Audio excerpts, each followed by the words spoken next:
Shalom Aleichem mes amis, bienvenue à tous. On est là pour se renforcer, partager des paroles de Chizouk ensemble, encore une fois, à travers la paracha, à travers le coaching de la semaine. Alors écoutez, aujourd'hui on parle de la tristesse, de la lourdeur du cœur, de la lourdeur qu'on peut ressentir le matin, au lever, le midi, pendant la pause du déjeuner, et le soir avant de se coucher. Et il y en a que c'est beaucoup plus que ça. Il y en a c'est toute la journée. D'où vient cette lourdeur? Quel est le médicament à Botaï? Réponse à travers la paracha, réponse à travers les paroles de Tzadikim, réponse à travers les secrets de la Torah. Nous dit le Pasuk, Vehaya et Kev Tishmeun.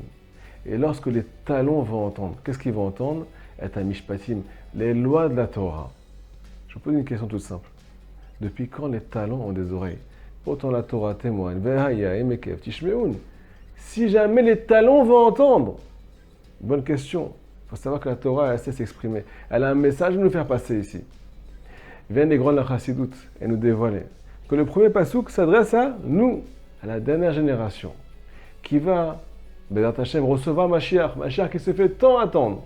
Notre génération, elle s'appelle Ekev, elle s'appelle les talons du Mashiach.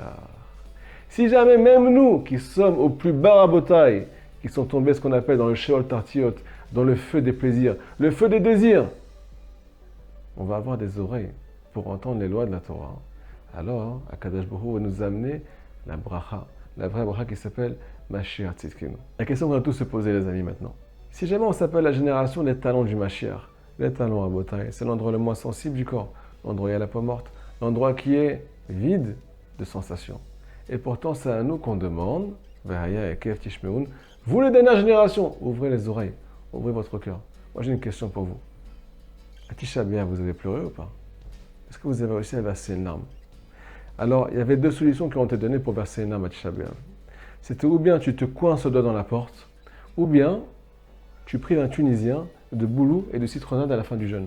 C'est les deux seules choses qui vont faire qu'il va pleurer pendant ce jeûne si important.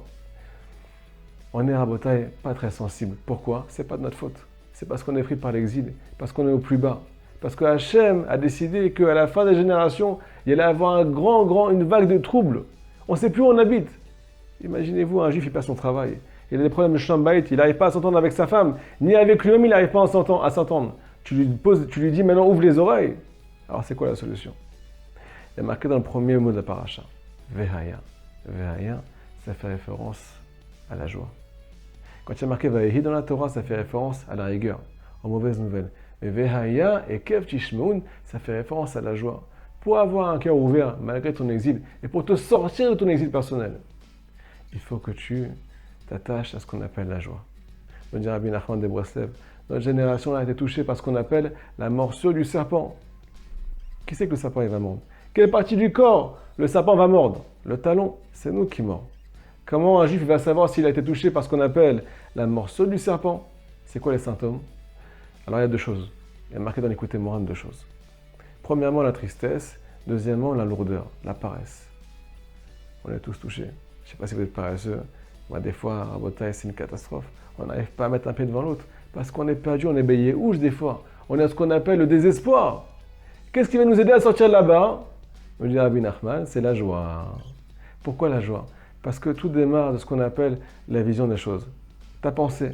C'est ta pensée qui dirige ton corps. Ta pensée qui dirige tes actes. Ta pensée qui dirige ton cœur, qui influence ton cœur. Mais vous allez me dire, des fois, j'arrive pas à contrôler ma pensée. Si jamais je savais contrôler ma pensée, je ne serais pas là aujourd'hui. C'est quoi le médicament pour contrôler sa pensée?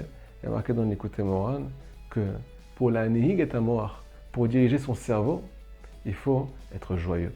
Imaginez-vous un juif qui a tout perdu. Il a tout perdu. Ça ne va plus dans sa vie. Et là, il reçoit un coup de fil. On lui dit maintenant, tu as gagné à la loterie. Alors à Botaï, ça a beau ne pas aller. Il va sortir dans la rue, il va danser. Et t'as beau le bousculer, t'as beau lui faire les pires crasses du monde. Il va te dire merci. Pourquoi? Parce qu'il a reçu une super nouvelle. Sa tête, elle est libre. Son cœur, elle est libre. Son corps, elle est libre. Et il danse, malgré qu'il a les pieds dans la boue.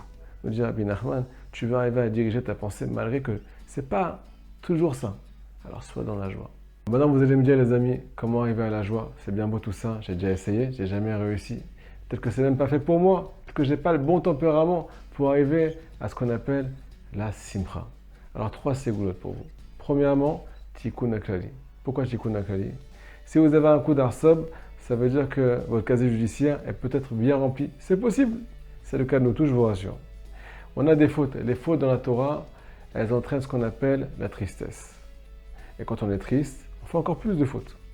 Alors c'est un cercle vicieux. Comment on sort de cette torpeur? Nous dit Rabbi Nachman de Boissev, tu as 10 psaumes, les 10 sortes de mélodies qui font référence au Tikkun Klali, qui viennent, comme son nom l'indique, réparer tout. Réparation générale, Tikkun Klali. Donc ça répare nos fautes, automatiquement on peut arriver à la joie. Deuxièmement, lire les Ketoret. Les Ketoret, c'est une petite prière qu'on dit avant la prière.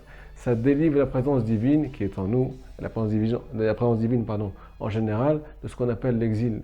Si on la délivre, alors on va arriver nous aussi à se délivrer. Donc ça amène une joie pas possible à l'intérieur du cœur du juif. Troisièmement, nous dit l'Admon de Yavniel, quelque chose d'extraordinaire. Tu dois être prêt à mourir pour être joyeux. Tu dois tout mettre de côté et te concentrer sur une seule chose. La joie avant tout. Shabbat Shalom!